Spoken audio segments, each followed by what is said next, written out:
Tubandanya n'amakuru yo muri football ni hani wacu ni Primus League kuri journée ya 29 nebwo ku munsi w'ejo azoza kwatangira igikombe ku mugwa Aigle Noire zo kwakira n'umugwi wa Vision kandi yifashe muri buno buryo umugwi wa Muzinga igihe cy'isaha 9 kuri Centre Technique Nationale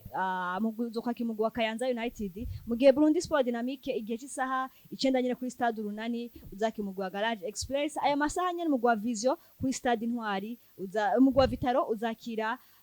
message Ngozi ku munsi w'Imana Frambo du Centre amasaha isaha 9 kuri Stade Ngoma uzakira BG Green mu gihe Bumamuru ayo masaha igihe isaha 9:30 kuri Stade Urunani uzakira umugwi wa Rukinzo FC Ngozi City kuri Stade Urukundo izakira umugwi wa Musongati FC mu gihe Vision igihe cy'isaha 9 uzakira umugwi wa Aigle Noire kuri Stade Intwari mu gihe Interstar igihe cy'isaha 9 nyine kuri Stade Intwari ku munsi wa mbere uzakira umugwi wa Olympique Stade nuko biza kuba byifashe kuri journée ya 29 ariko tugiye kwa tunaganira ku mugwi wa Vision bavuga yuko bikunda ko bashobora gukora itandukano n'indi migwi bagatsinda umugwi wa Aigle Noire utarigera utsindwa kuva sazo yagatangura abanza twagikombe equipe ya Aigle Noire itaratsindwa. Bertrand birakunda umugwi wa Vision afise ubushobozi bwo gutsinda umugwi wa Aigle Noire. Ni journée ya 29 numvuga ko journée ibanziriza iya nyuma byumvikana ko nuno munsi ni ku munsi wa gatandatu niho hagiye ko baba inkino zigera kuri 8 zose aya aro zibiri zizoba ku munsi wa Mungu ndavuga nk'urukino rwa Vision nyene wariko ranambaza ko adi batara mutwe na equipe ya Aigle Noire n'urukino ubona ko ari urukino rufise amwe mu maseremoni ameze neza cyane hagati ya kuri equipe ya Aigle Noire kuko niwo munsi bazoba baramutse babaha igikombe byumvikana kuri Stade Intwari ubona ko equipe ya Aigle Noire nkuko bakunze ko bana bikora bati ndetse natwe kugira tubashimire uburyo mwadushigikiye sezo yose ati mugomba kwinjira ku kibuga ku buntu na cyane cyane ba Portour atabandi ba VIP nabo bazomenya uburyo bundi bari hamwe ariko oya ni kuri bose bazambaye ufise je mwambaro wa Aigle Noire aya Portour ni kuri bose ni kuri bose kuko no Portour yabari Aigle Noire na Vision byose bigora kwa kuri bose ko oyo ufise umwambaro we urumva ngombwa ntaco bitwaye ariko Portour ni kuri bose bazinjira ku buntu rero ni match ubona ko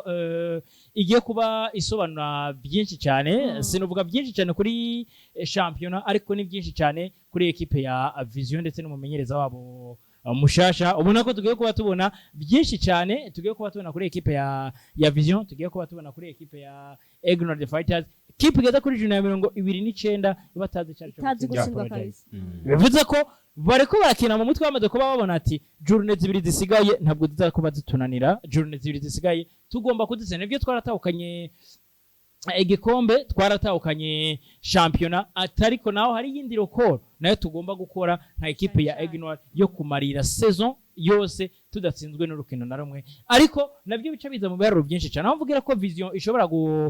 gutombura igatora amanota adi kuri equipe ya Aigle Noire Fighters harimo kakantu apologize kuko nabo bariko bitegura en cause en conséquence ndavuga ku kintu kijanye na kubidi president kuri equipe yande kuri equipe ya Aigle Noire ni equipe igeze demi final ni equipe izokina na equipe ya Vitaro muri demi final ni match nuvuga ko izo bikomeye par rapport yindi demi final hari hagati ya equipe ya Ngozi City ndetse na equipe ya Rukinzo ariko kuri equipe ya Aigle Noire nivyo bamaze ko batwara Primus League ariko na championnat ndavuga na tournoi y'igikombe cyitiriwe umukuru w'igihugu naco baragikeneye gutwara double gutwara ibikombe byose bikinirwa hano mu gihugu navyo ni ibintu nuvuga ko kuri equipe ya Aigle Noire navyo bitobagwa nabi cyane rero bashobora kuvuga ati reka tubike bamwe mu bakinyi bamwe baruhuke kugira ngo nibaze kuba bagira imvune muri zino nkino za nyuma na nyuma ariko n'ubundi nkagaruka apologize nkavuga nti kuri equipe ya Aigle Noire ntabwo bareko barakina match retour muri no minsi nako ku match ya kudi president muri no minsi haracari igihe kuko bazobanza ko umenga kumarira championnat ya Primus League championnat zobanze hirama baze gukina demi final ya kudi president umukinyi dushobora gumukinisha kuri no rukino kuko no rukino ruri Christian rukino ruri ko ruratwereka acange no rukino tugomba gutwara igikombe ariko tukagitwarira no kuri victoire nibaza ko gutwara igikombe watsinzwe kuja guserebura imbere y'abafana equipe ya Vision yagutsinze umenga ntabwo bisa neza rero gitwariye kuri victoire navyo bari ibintu byiza cyane bari ibintu biryoshe abafana bararyoherwa namwe mukaryoherwa rero niyo mpamvu ndiko ndavuga yuko ntabwo ari match zo wayoroshe kuri equipe ya Vision ntabwo ari match zo wayoroshe kuri equipe ya Aigle Noire Fighters narigubona ko kwa Vision bobo ni nkuko yo bari ekipe y'amahasa kuri ekipe ya Aigle Noire bivanye nuko uwitwa Ndayishimiye Yusufu Nyange afasha kwa ekipe ya Aigle Noire ya Ndayishimiye Yusufu Nyange ni proprietaire wa ekipe yande wa ekipe ya Vision bivuze ko harimwe ko kantu k'ubucuti kari hagati ya Vision na ekipe ya Aigle Noire bivuye kuri banye n'imigwi bivuye canke kuri umwe muri banye n'imigwi byumvikana ko habarimwe ako kantu kumva ko Yusufu Ndayishimiye n'umwana wa Reveriano byumvikana ko harimwe ako kantu ka respect harimwe ako kantu ko kumva ati nimba ndi Yusufu Nyange fisaho nageze kubera nyakubahwa Reveriano rero ngomba kwitwara muri dushaka kubona equipe match imeze neza cyane kuri Stade Ntwari ariko bitavuze yuko equipe ya Vision igiye gutora amanota bitavuze ko equipe ya Aigle Noire igiye gutora amanota ariko kubganje ndabona ko equipe ya Aigle Noire ishobora gutahukana amanota agera kuri 3 kubera iki nibo bafise byinshi cyane bariko barapansa bakavuga bati tugomba gutwara kino gikombe imbere y'abakunzi biwacu kandi tukagitwara no kuri victoire ati tugomba gutwara igikombe twanatsinze uko ni ku ruhande rwa Aigle Noire mu gihe Vision ivuga yuko igomba gukora ivyananiye andi ma equipe bakaza kuba batsinda umugwi wa Aigle Noire indi match ifite icyo sobanuye abantu b'Imana ariko mu byananiye niyo Vision irimo apologize ntabwo baranganije apologize nyuma y'imyaka itari mike tubona umugwi wa message Ngozi twawuhara mu migwi ya mbere yagerageza nimuri muri tarate kagomba kubona yibonamwe ariko aho bigeze no mu migwi ubasigaye yumvira eski na 29 irazi cyo kweza ko dusigira inkuru imeze gute ku mugwi wa message Ngozi uri bwakirwa n'umugwi wa Vitaro ku munsi wejo igesha isaha 9 Vitaro iraho igomba kubandanya yanshana n'intsinzi mu gihe umugwi wa message Ngozi ugomba kwigwana ko kugira ngo mu gihe Burundi Sport Dynamic yogira fopa nawe wigarure ushobore kuba wotsinda kugira ngo wirinde gukaka mu gicira ca kabiri uravye uburyo equipe zimeze muri no minsi uburyo Vitaro iritwara uburyo message Ngozi iritwara amahigurangana gute ya message Ngozi yo guma muri première division biragoye ko ino migwi ibiri umwe ushobora gukoroka canke ubundi ushobora kuguma mu cicaro ca mbere ndavuga kwa message ndetse no kwa Burundi Sport Dynamic message iri mu kibanza ca 13 n'amanota 27 mu gihe Burundi Sport Dynamic bari mu kibanza ca 14 n'amanota agera kuri 26 ariko kuri fixtures turavye ninda afise igikorwa cyo gukora ndabona ko kwa message Ngozi ikipe iri mu cicaro ca kabiri nyamba umupira wo uvugisha sivyo nyamba umupira wo uvugisha ukuri ntagende no kuri match bazibiri basigaranye nkaraba performance ya message Ngozi ikipe yagakuye gukoroka pe nabonye umuvugizi wa Vitaro avuga ati twagize imbabazi ati seziheze tubabarira Interstar ati turayireka iramentena mu cicaro ca mbere ati ino sezo ati nta mpamvu yo kubara ikipe yitwa message Ngozi ko namwe mu bagabo amajambo menshi ndavuga Arsene Bucuti namwe mu bagabo amajambo menshi yaravuga kabisa ashobora gukura ekipe muri match bivanye n'ijambo rimwe yavuze ati yari kwisamiriza aravuga ati ni ikipe yitwa message Ngozi ni itsinda ati sinzongera kugaruka ndi umuvugizi wa Vitaro ekipe yitwa Vitaro ishobora kuvuga ngo nivyo ntacyo tucunguka muri Primus League ariko match nk'iyo dufasha gutegura performance nziza yo muri Coupe du President of course nanone nivyo novuga ngo niryo hangiro bafise ku mukino nk'uyu kindi kintu mbona ekipe de festival izobiri mu rugo ndavuga ku kibuga Intwari bafise iyo full motivation kuva bagarutse kwakira ku kibuga Intwari ndavuga ikipe yitwa Vitaro nayo iri mu ma ekipe ariko yerekana performance nziza bafise abanashima kuva bafatwa n'umumenyereza witwa Robert Bimenyimana ekipe imeze neza pe nabwira atakaza urakoze cyane uwitwa Jean-Marie Bimenyimana muri nako witwa Jean-Marie Nahimana mu izamu no uza gusanga afise ama clean sheet arenga 8 musore bakuye muri ekipe ya Aigle Noire binyereka ko kuri ivyo bimenyetso byose kuri performance ya ekipe ya Vitaro na ekipe novuga ngo iraza kubi mu rugo ku kibuga Intwari uno musi mufana wa Vitaro yamaze kugarukana ya full confidence yo kugenda kuraba match ya Vitaro aryohewe avuga ati akumva ko yogenda yambaye umwambaro rero mu bitwereka ko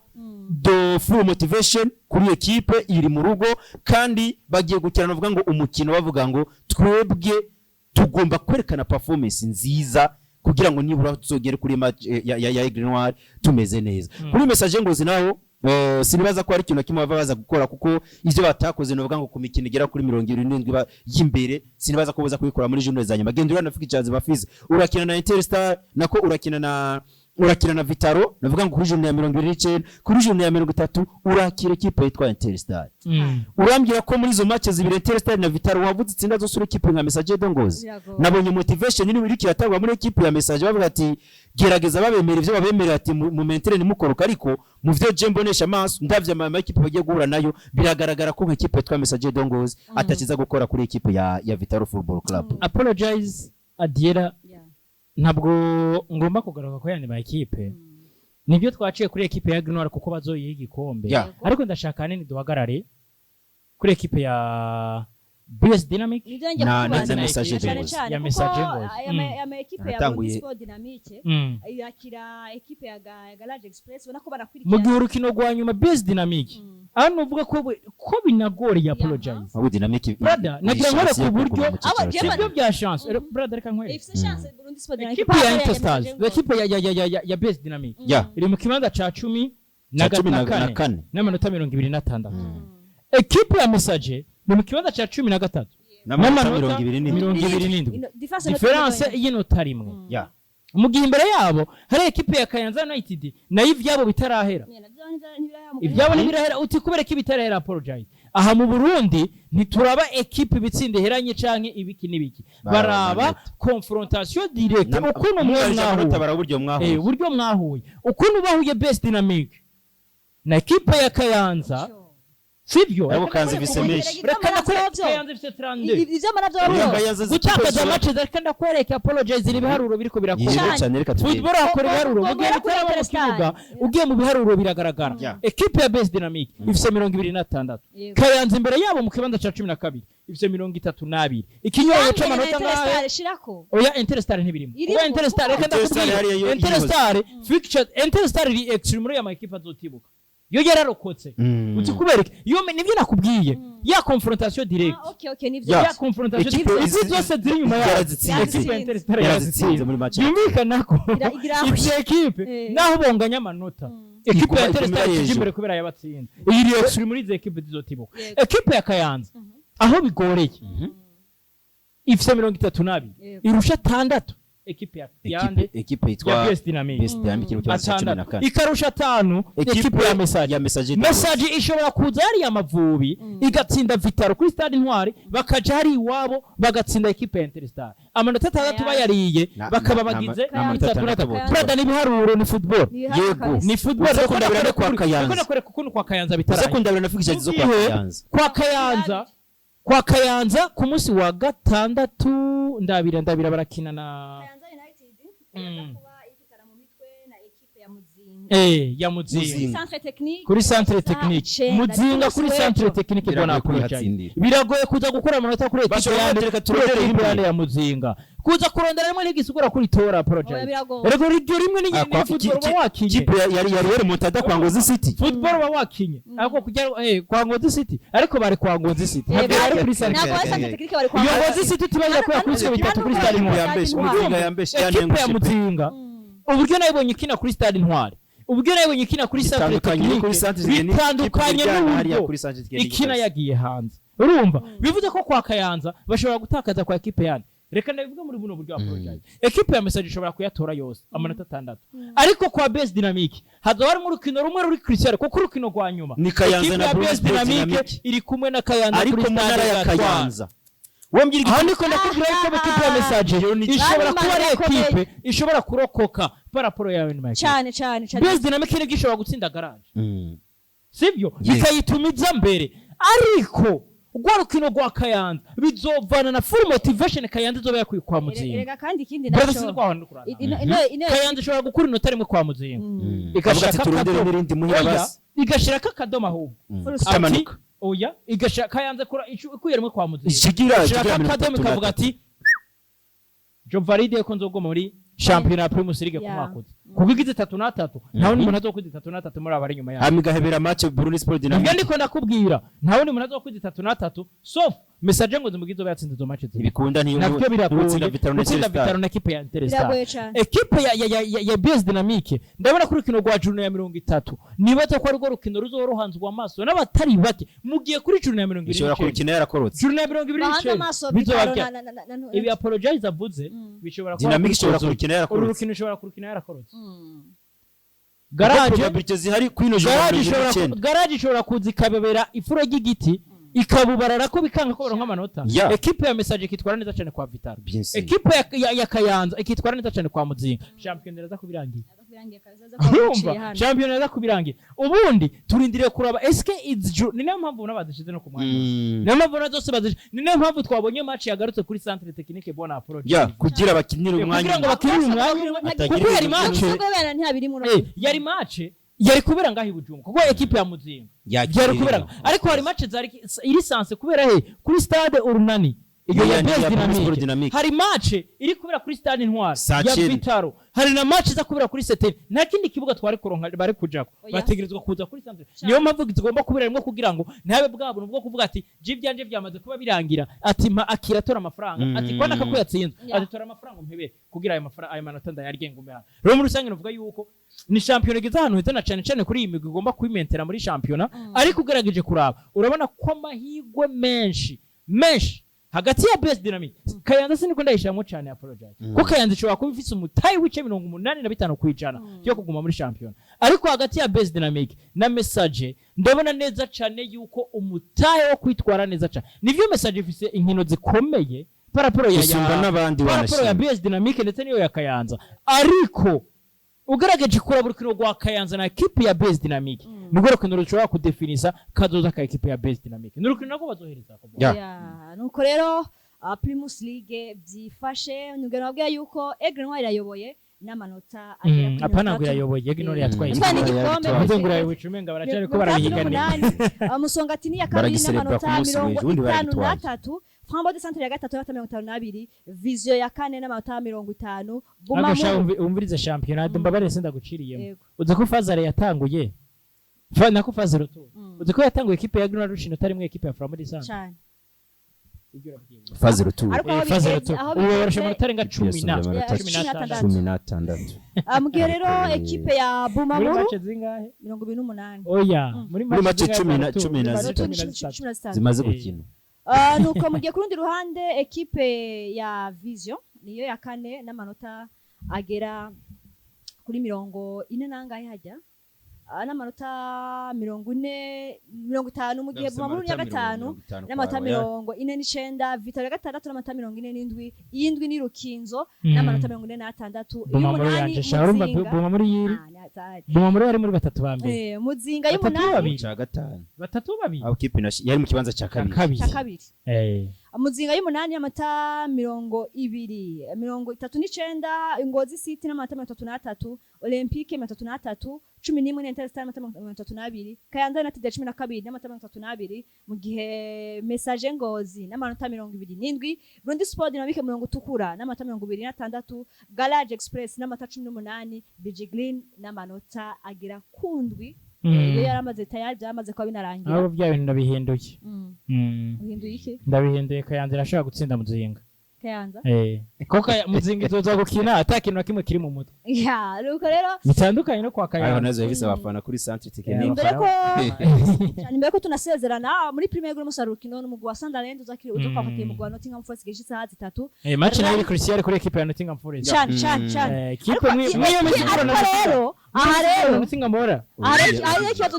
ishakuza ifite igije kihonda ariko gutsindira Sunderland muhiri wabo inkaze gikomeye cyane Premier League nabonye nibutse Burnley nabonye kuri City nibutse Burnley nabonye kuri City Banire yari yibizi yuko nimiburi buri bice 99 kujana baratima urumva yatirutse kuri yarekano kwasi iyo badatsindwa bariko bagifuza ariko urabukuntu bifata fashe bakarondera kugombora urumva kuri equipe ya Nottingham biri neza kuri ko yirukana za Tottenham Maria ubizi kuri ko yirukana za Alisaria na za West Ham ziriko ziyotsa igitutu Sunderland ntutangara bonye yari sindakubeshe biragoye gutsindira equipe ya Sunderland biragoye gutsindira muhira ariko Nottingham Forest na FC vyiri kirarondera tandukanye we Sunderland irikirondera Sunderland ntakirondera ahubwo kwa Nottingham kudatsinda no mukino Sunderland iri mu kibanza cya kangahe bona apologize Sunderland iri mu kibanza cya 11 eski kibanza cya 11 oya barashobora kuyirondera kuko inkino zisigaye urabye n'amanota y'abandi babasumbya barashobora kubirondera ibibanza byo kuja ku mugabane wa Burayi basumbwa amanota abiri na equipe mu kibanza byo kuja ku mugabane wa Burayi no kurondera kwimentera muri Premier League. Faites attention inguvu bakorana ziratandukanye cyane kandi cyane nuko muri La Liga kuno munsi gihe cy'isaha 3 mugwi wa Real Betis uza kwake mugwi wa Real de Madrid saa 3 muri Serie A gihe cy'isaha Real Madrid adireka tugende tubivunze Real Madrid maze nkino zine idatsindira ku gwa Real Betis Real Madrid yatsinze itsinda equipe ya Alaves ariko Alaves iri kibotsa k'igitutu kimwe gidasanzwe Real Madrid yagize imvune zigera kuri 2 ziyongera ku bandi ndavuga bita Arda Güler yongera kuri Eder Militao bakaza kwiyongera kuri Thibaut Courtois bakiyongera kuri Rodrigo Goes ndetse nande wundi hari nabo ikipe n'uburyo batsinze muri phase nuko bakimana Real Betis bakambu tekanire bari muri kane Real Betis yagarukanye Isco Real Betis gifise witwa Serie A Napoli yaza kwakira Cremonese igihe cy'isaha 2:55 Bundesliga igihe cy'isaha 2:30 yakire mugwa Leipzig wakira umugwi wa Union Berlin nizo nkino zihari equipe yanje Union Berlin niyo yawe mbaze gituma equipe yonyene rukumbi ku mugabane w'Uburayi fise umumenyereza umufasone Marie Louise niwe ufana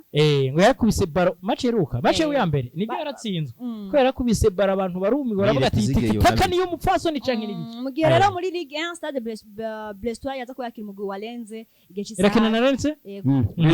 gukatisha itike ryo muri equipe ya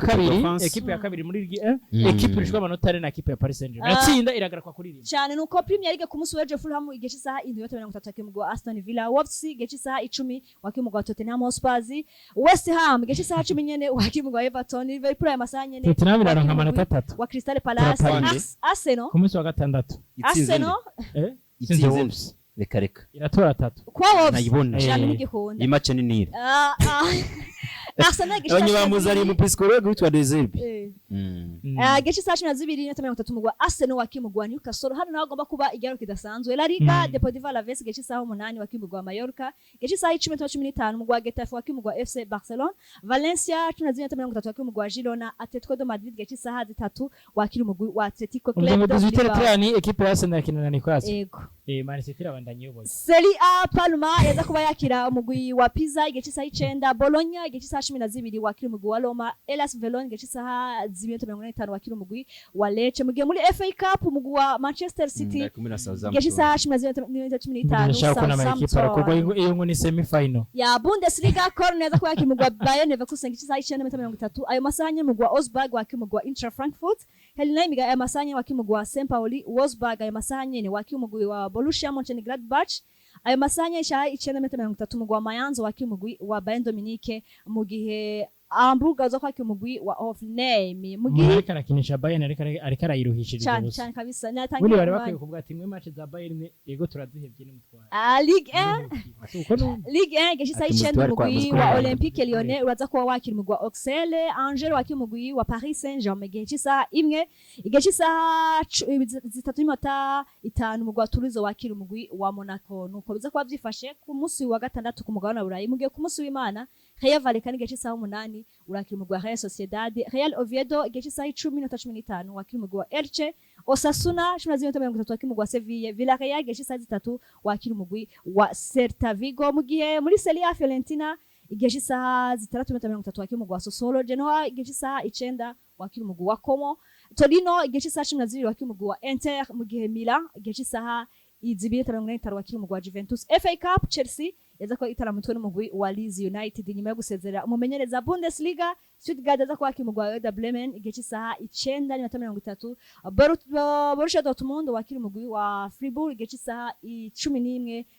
igera kuri 30 muri Ligue 1 Lorient igihe saa 9 wakira umugwi wa Strasbourg Paris FC 10:15 wakira umugwi wa Lille ayo masanya ne Le Havre wakira umugwi wa Mainz mu gihe Stade Rennais ayo masanya ku mugwi wa Nantes igihe saa 2:45 umugwi wa Olympique de Marseille uze ko wakira umugwi wa OGC Nice umusore wacu Yusufu Ndayishimiye Nyange basore mbashimire cyane mwakoze kubana nanje ko no musi mu kiganiro tugushimiye cyane Adi nshimiye cyane abo twabanye kuri Black Media ndabifuriza kubandanya bamererwa neza cyane ariko ndabifuriza kubandanya bagira weekend imeze neza cyane kuri twebwe bibaza ko dusubira ku munsi wa mbere Imana idutije amagara bye bye na cyane urakoze cyane apologize urakoze cyane Adiera urakoze cyane Bukayo shimire nabo twari kumwe kuri Black Media ku rubuga rwacu rwa YouTube ndetse n'abadukurikirana umunsi ku yundi ndabifuriza kugira weekend nziza cyane na cyane nukubashimira amabwe muhana natwe guhera ku munsi wa mbere ku munsi wa gatanu tubashimira cyane ndetse ndabifuza kugira weekend nziza twe naho ku munsi wa mbere ko mwavyumvise ciao ciao